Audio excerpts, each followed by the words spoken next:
approximately 90% complete right now, and as you can see, the building is really coming along, and it's really starting to look much like the finished vision. When the architects were designing this building, they started by looking at the site.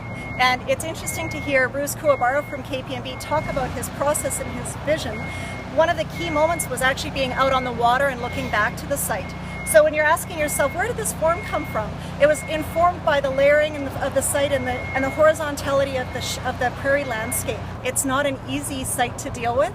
The architects were working with an L-shaped site all the way around Persephone Theatre, and it actually, in some ways, it goes around Persephone Theatre, and then in other ways it goes underneath Persephone Theatre. So working with the program required for a gallery, and then also working with the complex site has been something that's been a key piece in the architectural vision. A couple of years ago when we announced the name Remai Modern, Mrs. Remai spoke. She ended up finishing her statement by saying art is life. And that principle of life is something that is core to the philosophy of Remai Modern, or the idea of live.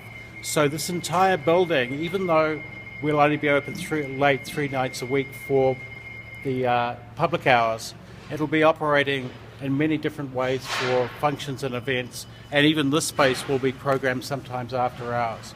So in this space, this atrium space, it won't just be a gathering place for people, a social space. There will be furniture there for people to come in from the cold to warm up.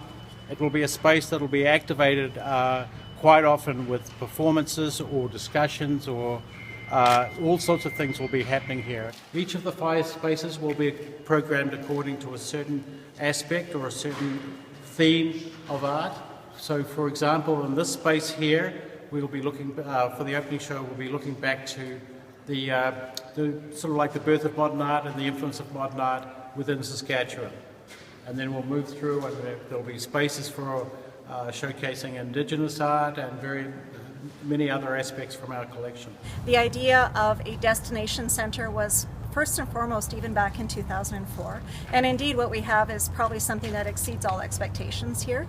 So it is a space that's very much for the community, and all of these great things our local community and residents can use in the space. But again, it's also something for visitors to enjoy and for them to be able to experience world caliber art in a way that we haven't been able to experience in the city before.